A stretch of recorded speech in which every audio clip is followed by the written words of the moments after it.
All right, class, let's get going here. Topic, urbanization, intellectual movement. We have this board, and then there's going to be one more after this. Essential question, how did the late 1800s change, society change? The German Empire in so this is kind of a longer one. German Empire, 1871, we talked about unification of Italy and Germany before this.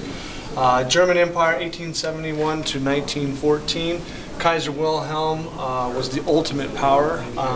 Otto von Bismarck was the mastermind of the government. He believed in realpolitik, which was political realism and practical politics based on power other than just ideals. He was the chancellor at that time. He established an integrated and political economic structure in the country, and he was quite the dominating force.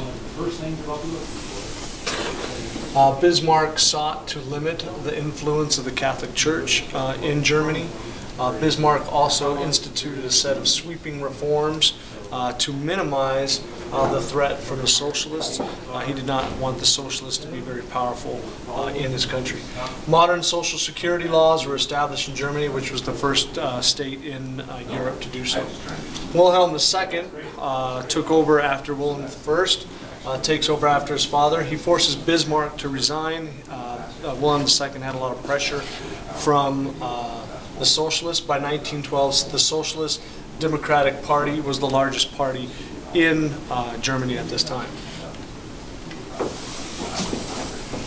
The Third French Republic, at this time, Adolf Thiers takes over as the executive chief after Napoleon III was ousted. There was a large communist party during this time, and it tries to take over Paris. It's successful to a certain extent. They were called the Commune Paris, or Paris Commune, I'm sorry.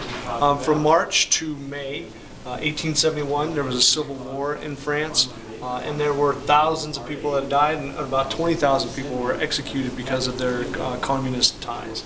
Thiers defeats the Paris Commune and puts France on the road to recovery. The Third French Republic is established in 1875. It was dominated by the bourgeoisie. It had a constitution, provided the Republic Chancellor of Deputies. They had power. Multiple party system is ever shifting, so the political power was shifting from party to party.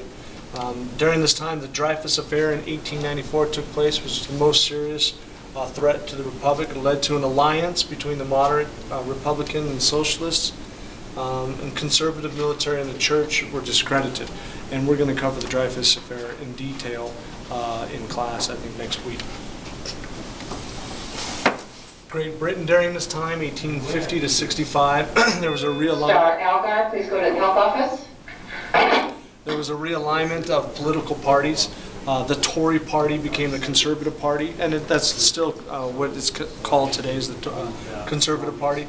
Under Benjamin Disraeli, the Whig Party became the Liberal Party under William Gladstone, and back and forth, Gladstone and Disraeli, each political party would gain control, and so that prime minister would lead for a while, and then Gladstone would lead for a while, and then Disraeli for a while, and it went back and forth like this for some 20, 30 odd years.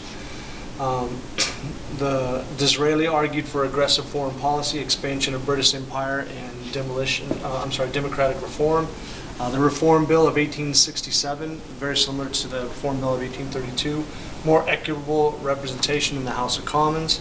Almost all men over 21 in the urban area could vote. Gladstone was for Irish Home Rule, fiscal policy, free trade, and he opposed imperialism. In the Reform Act of 1884, almost all male suffrage in Great Britain. Parliament Act of 1911 eliminated the powers of the House of Lords. The House of Commons was now the most powerful party. The foundation of social welfare was created during this time, and suffrage for the women's rights began in the 1890s. All right, that's it. Thanks.